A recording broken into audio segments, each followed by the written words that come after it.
Okay, we're learning how to do locus problems today in chapter 14.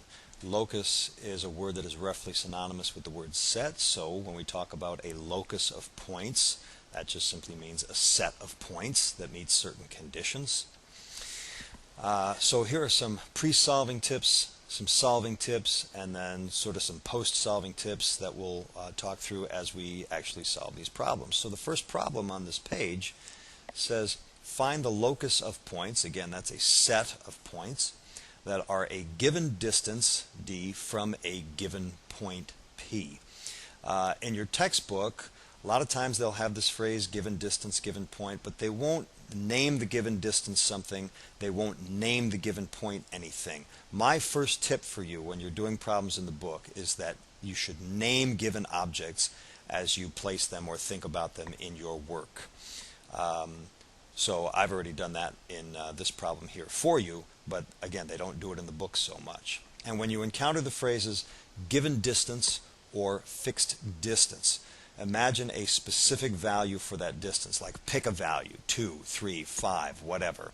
A given distance or a fixed distance is a distance that is intended to remain constant throughout a problem. That's what given distance means. You're given a particular distance and it stays that distance in the entire problem. So here are the solving tips. Now we'll go back to the problem and start to implement these one at a time. First tip, find one point, just one, that satisfies the conditions of the problem. These problems all involve finding lots and lots of points, and when you try to find them all at once, or do the whole problem at once, you can get quite lost quite quickly. It's sort of like imagine trying to see all the steps of a 12-step proof all at once when you're trying to work out a proof. It just doesn't work that way. You need to go one step at a time. So we're going to look for one point that satisfies this description here. Points that are a given distance d from a given point p. So I'm going to give myself a point P and then imagine some distance, like whatever, 2 centimeters, let's just say. Find one point that is 2 centimeters from D. 2 centimeters is my distance. My given point is P. So find one point that is 2 centimeters from P. Well, here's a point. That's about 2 centimeters. Let's just call that 2 centimeters. Maybe it's 1 centimeter, whatever. Choose your distance. There's a point that's that distance from P. But now if I'm working with that distance, well, here's another point that's that same distance. Oh, here's one over here. Here's one down here, and you can begin to see the pattern. Okay, I've quickly gone through step 2 here, which is find a second point that satisfies the conditions of the problem. And if you don't see a pattern emerging for the locations of the points, find a third, find a fourth until you see a pattern. I trust you see the pattern emerging here, that in fact all of the points that we could find would form a perfect circle around point P. So now I've done step 4, I've sketched all the points. Now with some of the more complicated problems, not so much on this page, but some of the ones we'll encounter in the book, before you say I'm done with this problem, you want to check to see if there are any points outside the pattern that should also be included. Sometimes you think you've got them all, but you have to go back and read the description of the locus and think maybe there are some others somewhere else. Sometimes it says the first pattern of points doesn't contain all of them. Well, this one does. Okay, but then we also want to do one other step, and that is check to see if any particular points in the pattern should be excluded for some reason. Sometimes one or two particular points in the pattern need to be excluded. That might happen because, for instance, the description might say something like points that are greater than a certain distance rather than greater or equal to, and so there might be one particular point that gets excluded because of the equality. We'll see that coming up. At any rate, here's the solution to our first problem. At least there's a picture. And now tips for communicating the solution. Sometimes I will ask for merely a picture of the solution. Sometimes I will ask you to describe the solution. I'll be very clear about that. The book is not always so clear what it wants. I think we'll see over time that some solutions are more easily and accurately and completely communicated by images, sometimes by words. So let's describe the locus in words, and here's where it really helps to have named the things that we were given. This given point P and this given distance D. Now using those names makes it very easy to describe this solution. The solution is a circle with center P and radius equal to D. So naming these things makes writing this solution so much easier. If we didn't name these things, we might end up saying something very cumbersome and awkward, like a circle with a center at the given point and a radius of the given distance. So naming the given distance and the given point makes it a lot easier to write this solution here. We have to use a lot fewer words. The book, I don't know that the book ever asks, well, it rarely asks for three-dimensional solutions. When it does, it will be very clear. The book will say, find a three-dimensional solution, or it'll say, actually find the locus in space. That's the book's language for saying, find a three-dimensional solution. If the book does not say in space, you should assume that the book is only asking for a two-dimensional solution. I will also be very clear about that. If I don't say in space or in 3D, I'm only looking for a 2D solution. Okay? In a three-dimensional solution, we've got our given point P here, and our given distance D creates all of these points, of course, but then in 3 dimensions, there are a lot more points. There are all the points, really, that end up forming a sphere. And that's my best three-dimensional, or my attempt, my two-dimensional attempt at representing a three-dimensional image. But this is a sphere also with a center at P and a radius of D. Okay? And that perfectly, accurately, and completely describes the locus of points that are a particular distance D from a given point P. Let's move on to number 2. Find the locus of points that are a given distance D from a given line K. First we'll do it in 2 dimensions. Once again, I'm going to give myself the line K, and I'm going to imagine points that are a given distance from that line. I'm going to work in pencil here to distinguish the solution from the given information. I'm not going to say you have to do this, but on quizzes and tests, I'm not going to ask you to work in 2 different colors or a pen and pencil, but I have to know that you know what points in the picture are part of the solution, part of the actual solution, and not just part of the given information. So we're looking for 1 point, just 1 point, that is a distance D from this line K. All right, well, if the distance is that far, then there's 1 point. Right? But then there would be another point, same distance. Recall that distance from a line is measured at a right angle to the line. So here's a couple of points. Oh, here's another one. Here's another one. You start to see the pattern. We're getting a whole line of points here. That line is parallel to the given line, and that line is the given distance away from that line. Now let's look at step 5. Check to see if there are any points outside the pattern that should also be included. Are there any points that are D units away from this line K? Just in 2 dimensions now, but are not on this line? Well, yeah, you might have realized there's a whole nother collection of points down here which form another line parallel to K. And now we've got all of the points. There are no points here that need to be excluded. So the solution here is 2 lines parallel to K, one on either side of K, each D units away. Okay, so we get a 2 parallel line solution. Right? Our first locus was a circle. In 3D, the locus was a sphere.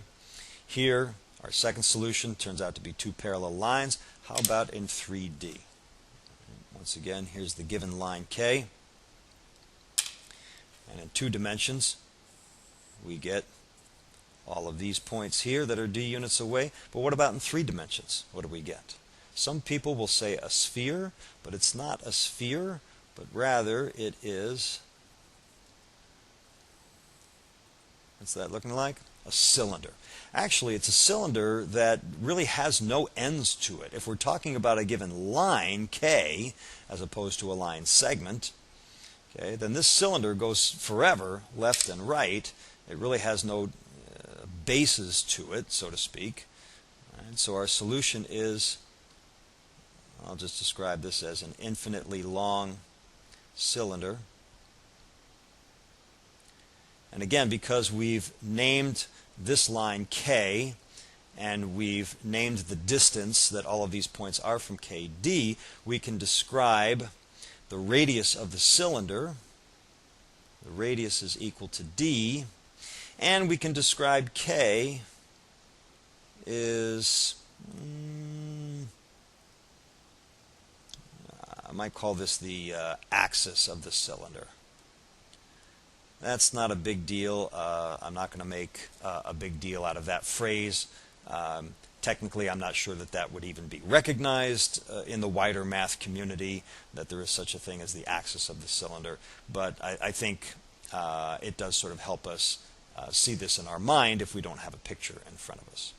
An infinitely long cylinder. The bottom line is, most important thing, it's a cylinder with radius of d, and the infinitely long part, sorry, that's gone out, infinitely long part is a minor detail.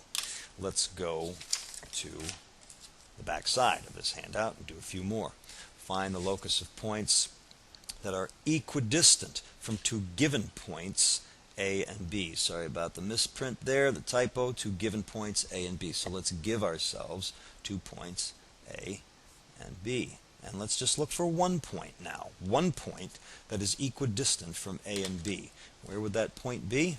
Well, for sure, the midpoint of the segment connecting A and B would be equidistant from A and B. Can we find any others?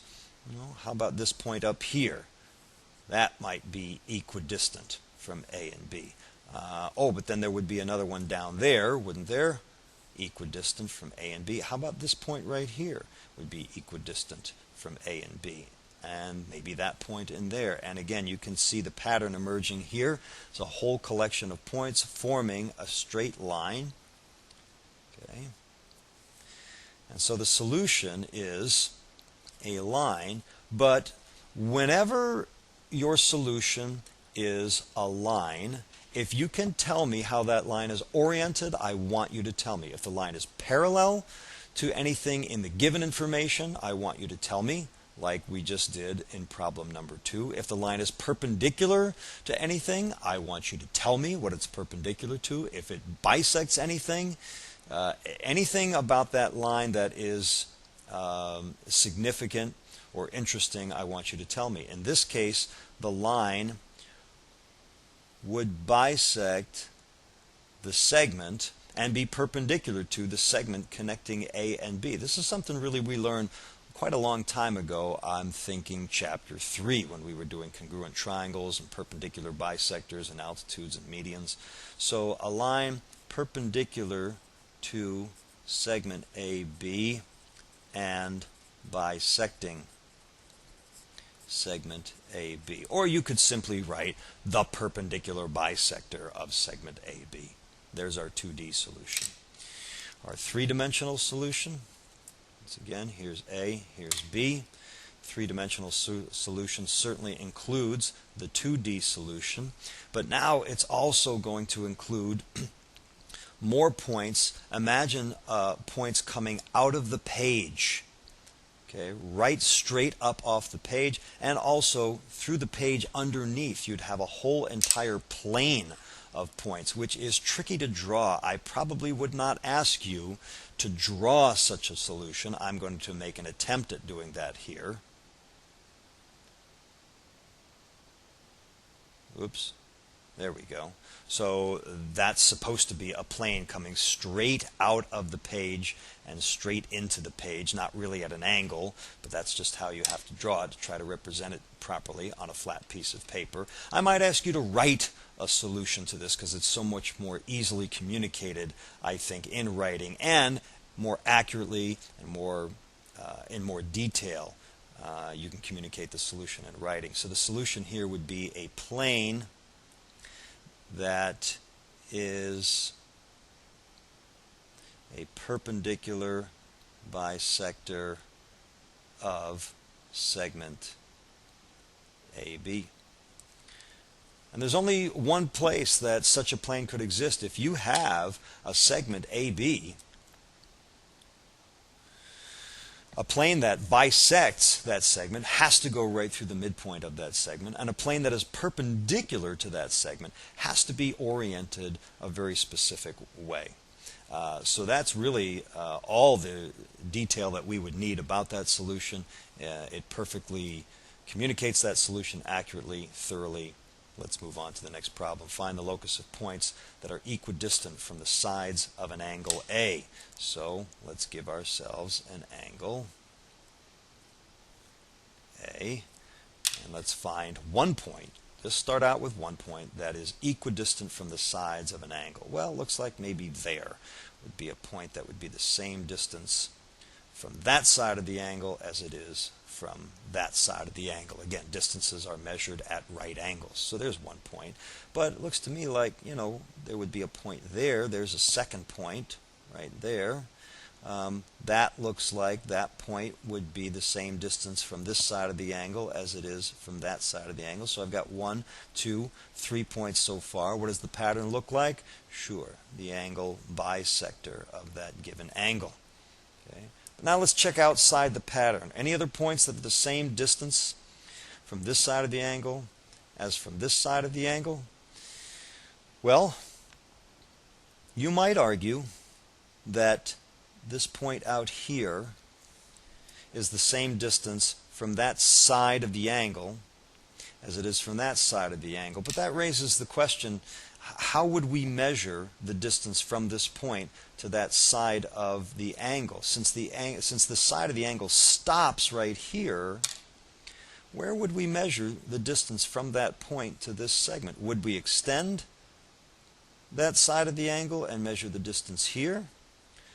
Well, if we did, then we would certainly, to be consistent, extend that side of the angle and measure the distance from this point to that side in this fashion. And for sure, that point would be equidistant from the sides of the angle also. Or we might choose to not extend the sides of the angle and then decide that the distance from this point to this side of the angle would be measured by finding the closest possible or the shortest distance from this point to that ray, and that would be right there. And that in fact would be the shortest possible distance both to this side of the angle and to that side of the angle. So this point would still qualify.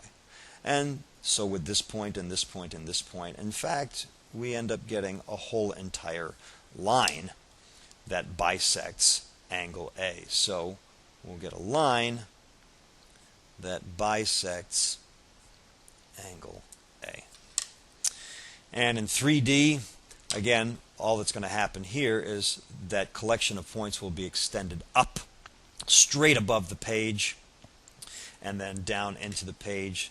So this would be a plane that bisects angle A. Let's move on to number 5. Find the locus of points that are a given distance from a circle Q. And again, when we name circles, we name them by their center points. So Q will be the center of the circle. And apparently the circle Q has a given radius. Okay? I've got 2D solutions, plural here, because there are going to be 3 solutions. So you wouldn't know that in advance necessarily, but I'm going to show you. Here's our given circle Q, and here's our given radius R. Now, I'm looking for points that are a given distance from the circle. When we say given distance from the circle, we mean from the perimeter of the circle.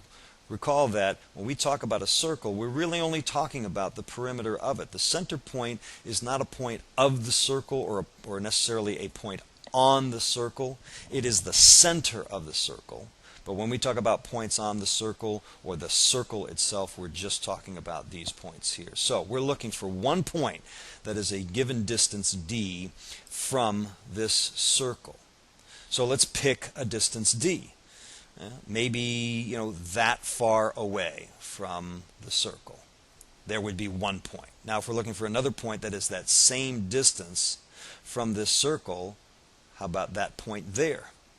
And then that point there, and that point there. So after finding now 2, 3, 4 points, you can begin to see the pattern develop. We're in fact going to end up with an entire circle of points. And just as with lines, whenever your locus solution ends up being a circle, I want you to give me as much information about that circle as you can, as much as you need to. In particular, I'd like to know the radius of the circle, if you can tell me, and the center of the circle, if you can tell me. And that's really all we need to know precisely where a circle is and everything about it. So this circle has its center at Q, and its radius is equal to that distance r plus that given distance d, so r plus d. But some of you may be realizing, hey, there are more points outside of this pattern that are also part of this solution. What about this point inside here? Wouldn't that also be d units from r? And this point in here, and that point in here, and wouldn't there be another whole entire circle part of this locus solution? So there's a second circle. Its center is also Q, and its radius is equal to, well, let's see. Here's the given radius of the given circle, and then this point is d units away from that circle, so the radius of the inner circle would be r minus d. So we have two circles, okay, both concentric to the original, okay, and then one has a radius r plus d, one has a radius r minus d. That's the whole entire solution. But that would be the solution only if the given distance d happens to be less than the given distance r. What if the given distance d, and we better label this here, if d is less than r, strictly less than. What if d happens to be exactly equal to r? So here's your r, and then your d would take you way out there. We'd get a rather large circle. Okay, so we get one circle, center Q again, radius equals, you could write r plus d, that would be accurate, or since r and d are equal to each other, you could write 2r or 2d. It really doesn't matter. They're all going to be the same in this case.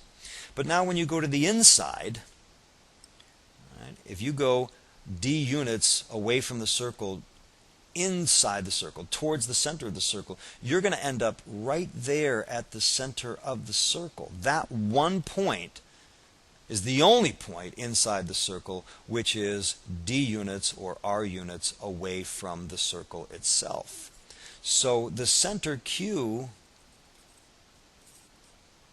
is actually part of the locus solution. In this case, Q is not part of the solution. The two concentric circles are. But in this case, Q is part of the solution. This inner circle has shrunk down to a single point. Now, what about if d is greater than r? I'm going to draw a fairly small given circle here with a radius of r. And d, if it's larger than r this time, we get a very large circle with a radius of r plus d, and center is still Q. Now what about when we try to go to the inside? Let's suppose this radius, You haven't even been able to see that. My apologies. We get a large circle. Okay, R plus D, and the center is still Q. But now what if we're trying to go D units away from the circle towards the inside, and that D is larger than R? Suppose R is 2 and the D is 3. Well, if we try to go 3 units inside the circle, 2 units would take us to the center. 1 more unit would actually start getting us closer to the circle again. We're not getting farther away from the circle anymore. Now we're getting closer to the circle again. This point here would not be 3 units away from the circle. Sure, it's 3 units away from this point on the circle, but it's only 1 unit away from that point in the circle. And when we're talking distances between objects, we're always talking about the closest possible distance. So there are no points inside the circle that could be 3 units away from the circle. None at all. And imagine, well, that's, I think, enough said for that. So our solution here is just one circle with a radius of R plus D and a center of Q. So the solution really, we have 3 different solutions here. And this is not foreign to you. Whenever we solve quadratic equations, we get 2 solutions oftentimes. So here's one solution, a second solution, a third solution. What's different about this problem is that each solution contains multiple points, actually an infinite set of points in every case. And now the 3D versions of these solutions. Well, if D is less than R, here's our center Q, we get a sphere and then another, oh, where's the given circle? Here's the given circle. Okay. No, we don't get a sphere. I take that back. What we get is, in 2D, we get these points and these points.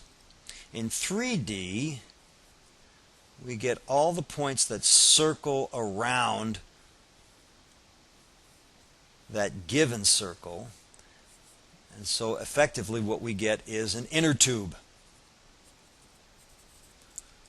Okay? With an inner radius of R minus D, an outer radius of R plus D, and the center is Q. Okay, an inner tube, I think, is probably the best way to describe that. If D is equal to R, once again, here's our center Q, here's our given circle around that, and